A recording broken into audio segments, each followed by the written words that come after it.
Hello, out there in comic book land. It is Saturday morning, and I'm going to do my comic book reviews for this week. It was a big week, so I'm going to have to get this done kind of quickly so I don't take too much of your time. Alright, the first one I have here is Doomsday Clock. Was this number 7? I was kind of excited when this started coming out, but it's just got way too, it's going all over the place, coming out at such a great distance apart on these things that it's hard to keep track of what's going on, and just, there's just jumping all over the place. I mean, the art is good. I mean, it's nice to look at, but between the different jumping around between the different storylines and the time going on in between them, it's hard to keep track of, remember what's going on. And I think I'm just going to finish buying it just for collection's sake. And of course, the next one does have something that will be hopefully kind of interesting. So I'm going to give that a 2 out of 5. Next, we have Batman Kings of Fear number 2. This is a 6-issue miniseries, and it has, I guess it was, who was it? Scarecrow escaping Arkham, and Batman having to deal with it. And this is just, I don't know, not as good as I was hoping it would be. Again, the art is good, but it's just not holding my interest as well as it should. I'm going to give it a 2.5 out of 5. Justice League Odyssey. Bought this basically because I wanted to see what it was about. So this has Cyborg, Azrael, Jessica Cruz, Green Lantern, Starfire, and Darkseid teaming up for stuff in the Ghost sector in Brainiac's ship. I can pretty much say that I'm not going to be getting a second one because this just didn't grab me and make me want to get another episode or issue. Why do I always say episode instead of issue? So this is a 2.5 out of 5. Moon Knight, number 199. I don't know. I mean, as I've said before, a zillion times before, I love the Moon Knight, especially the original series. This one is just, I don't know, they're centering more on his multiple personality disorder than his actual being Moon Knight. And then they had this whole thing with a group of sadists that were trying to recruit him or something, and this one was with his dad and monsters that he's seeing or something like that. I don't know. I don't know how much longer I'm going to pick this up if it keeps up like this. Of course, there's 200, so I'm probably going to at least get number 200. But I'm going to give this 2.5 out of 5. Oh, it doesn't even really look. Well, it doesn't even look like Mark Spector. I mean, that's supposed to be Mark Spector right there, and that doesn't look anything like what it's been drawn over the years. It's just no 2.5 out of 5. Extermination, number 3. Good series so far. Young Cable is trying to get to the young X-Men, and the other X-Men are trying to protect them. There's a lot going on in here, and it's good. Better than I thought it'd be. I mean, okay, so they have Shatterstar in there. That's, there was a couple of jumps in here that made it kind of confusing. Like, wait, what's going on? They're jumping back and forth so quick. But, yeah, I like it. I'm going to give this... Oh, yikes. Sorry, a 3.25 out of 5. Cyberforce, number 6. Okay, so this is basically an adventure where I guess they're still getting the team together, just through different things. This is them going down to help some people and getting introduced to the character of Ripclaw, who was an original member of Cyberforce. So through this adventure, they meet up with Ripclaw, and they want to. Stryker here is trying to get him to join the team.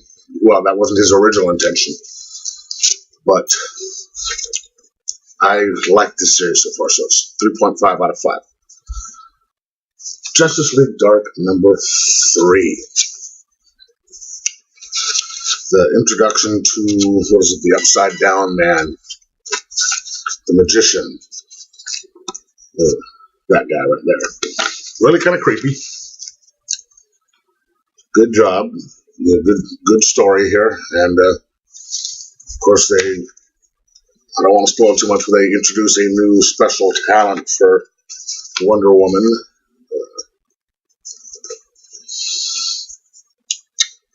I'm gonna keep going on this one. Just they finished up the arc on this one, so they'll be doing starting a new one next issue.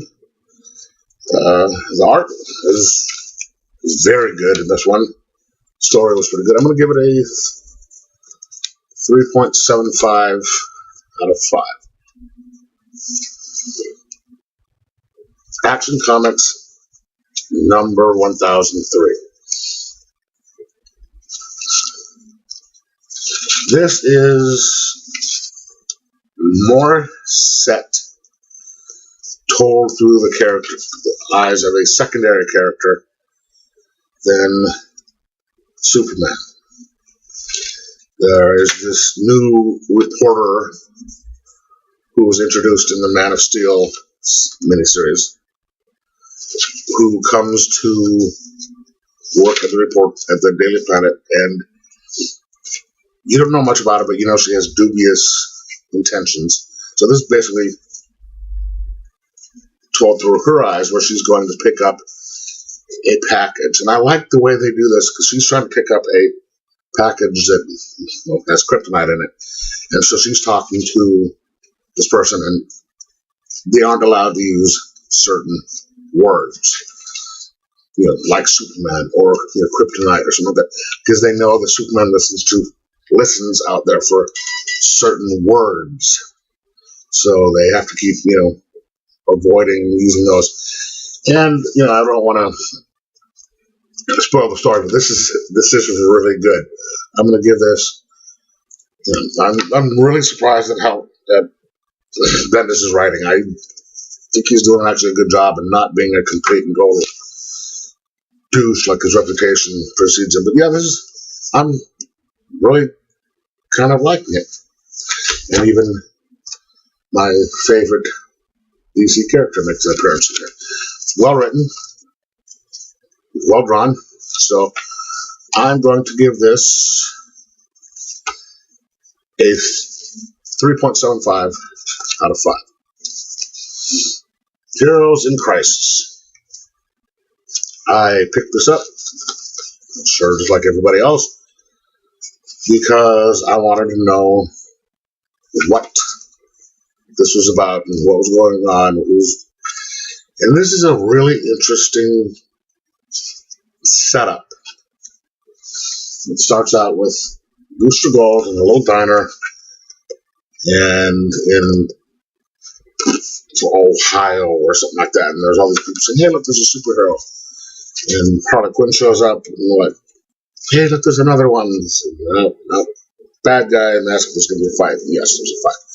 So you have the art is really good, and the story proceeds where it's switching back and forth between the fight with Harley and the Batman, Superman, Wonder Woman going out to this place where there's a place for broken superheroes.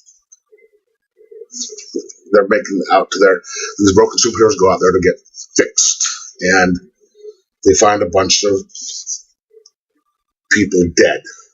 And interspersed in it, you have go the other way here. You have little, like these reality show confessional booth type scenes here with the different characters who are all at this point dead. And Batman, Superman, Wonder Woman are going there to investigate it. What happened, and it ends with a small confrontation between, after the fight is done between Booster Gold and Harley Quinn, you find out who they say did it, or this moment. So that's pretty good. I'm going to give this a 4 out of 5. The Punisher #2. Now, never really been a big Punisher fan. I've watched the TV series, but I never collected his series up until now. I read the first one of this and was floored by it. It was so good. And so I definitely had to pick up #2 after this one. Slight spoiler alert if you haven't picked up #1 yet, but this picks up right after he kills the Mandarin. And this one is basically him just trying to get out of the area after it happens, because he knows, everybody and their mother is going to be after him. And it turns out he has to kill a couple people in the subway to get away. And so Nick Fury calls him, and he winds up sending Power Man, Iron Fist after him, and then Daredevil. And so it's the whole issue is just amping up the stakes for him. And the third one, the end of the comic, has a super huge cliffhanger, which I'm definitely going to be picking up #3 for. This is a 4 out of 5. Yeah. Detective Comics #989. Actually, this should have been a little bit before a couple of these other ones. This was good. I mean, it's the continuation of him investigating a murder earlier on, and it turns out there's a lot more behind it than originally thought, because it was just supposed to be a random murder, and there's the firebugs and everything. I like this one better than this arc, better than the last one, because it's showing a little bit different side of Batman, now that he's a whole thing with Catwoman went down. So I'm going to give this a 3.75 out of 5. That should have been before this. Bubba Hotep versus the Cosmic Bloodsuckers. If you haven't been getting this series, do it. I mean, I haven't seen Bubba Hotep. I need to buy it. This series takes place before the movies. It's a prequel. And this is just so fun. You have naked Elvis fighting. You have this is just one big, giant, you also have a big, giant female ghost fighting too. This is just one big fight scene because the bad guys attack, and you have to They have to fight him off. And this is 3, so there's one more episode left. Issue left. And if you haven't been getting this series, it is so awesome. Pick it up. So I'm going to give this a 4.25 out of 5. Cold Spots, number 2, by Cullen Bunn. What can I say? It's horror by Cullen Bunn. Do I need to say any more? I will, but this is the first one was really creepy. This one is a little bit more exposition heavy. You are introduced to some more characters, and the story moves along a little bit, but it's not as creepy as the last one. There is some creep factor to it, but I think they're just, this one is more, to get the story along and stuff. I think this is a miniseries. But yes, it is. I'm going to give this, come on. Cullen Bunn, horror. 4.5 out of 5. Warm Paris, number 3, Cullen Bunn. This is a story about a family that makes drugs out of the bones of dead people, and how that affects it gives the user the memories and experiences of the drugs. And this is more of a dealing with the family and what they're doing and everything. And people are closing in on them because other organizations want, control of the drugs and all that, and what the family's doing and how it's affecting them. So get that series if you haven't, because it's awesome. And of course, the artwork in here is just incredible, along with the story writing. But yeah, pick this up if you haven't gotten it yet, because it's awesome. I'm going to give that a 4.5 out of 5. All right, that's it for this week. Let me know what you thought, and I will talk to you later. Bye.